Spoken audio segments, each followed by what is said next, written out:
On behalf of the committee, we hereby present the report on phase 1 of the investigative panel on Nigerian Correctional Services. Thank you, sir. Thank you very much.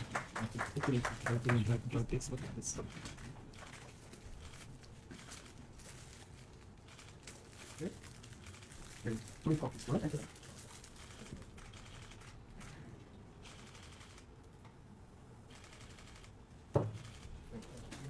Here's the first phase report of the independent investigative panel on the alleged corruption, abuse of power, torture, cruel, inhuman and degrading treatment against the Nigerian Correctional Service, which is being submitted today to the Honorable Minister of Interior, Honorable Dr.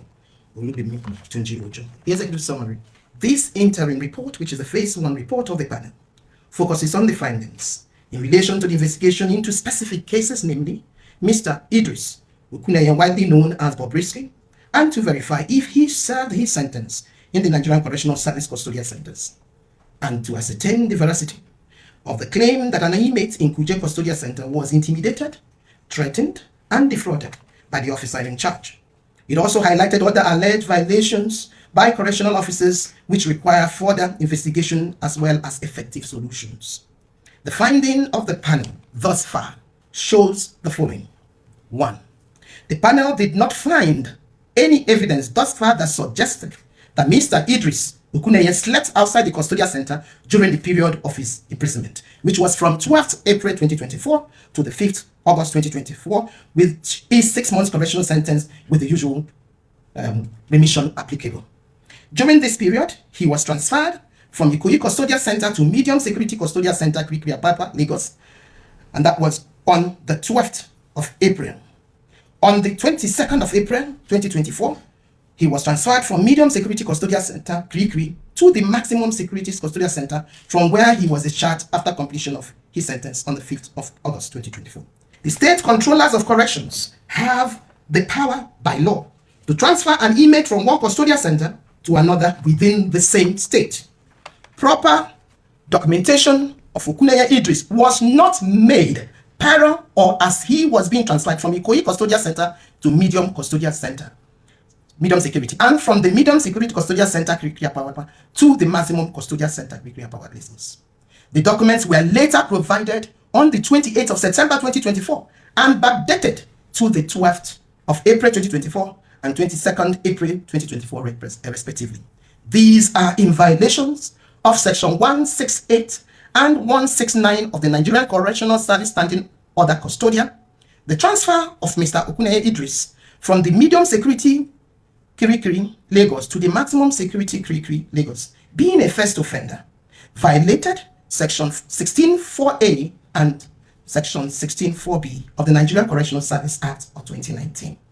The panel also found that Mr. Okuneye Idris enjoyed several privileges while in custody, both at the Medium Security and the Maximum Security Custodial Centers, which include especially the following: furnished single cells, humidifier, lots of visits by his family members and friends as he desired, visit by his family members and friends held inside the office of the in charge of the custodial center, floor rug, self-feeding, designated inmates to run errands for him, access to fridge and television, and possibly access to his phone.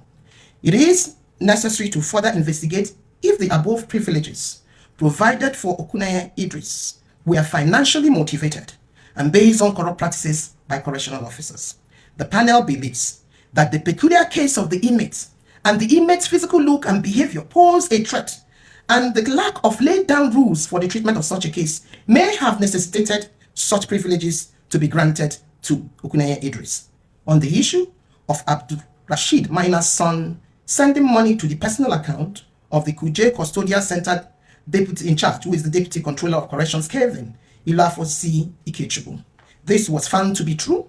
The panel is of the view that DCC Kevin Ilafosi Ikechukwu acted unethically and brought himself and the Nigerian Correctional Service to great disrepute by requesting and receiving money into his personal account from Abdul Rashid Minor's son.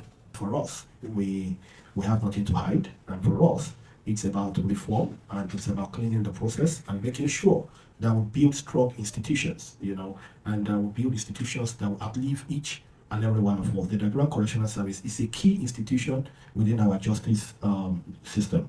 And within even the national security architecture, the Nigerian Correctional Service is a very, very key institution. And therefore, any form of corruption, any form of malfeasance, any form of abuse of power, torture, cruelty, inhumane, and degrading treatment will never be accepted. So for us, we've started the journey. Whoever the officer might be, I don't care where he's from, he will find wanting, according to this report, will pass through the necessary disciplinary process of the board, and we will make sure that those officers, their actions are met with the sort of sanctions and discipline that the law demands.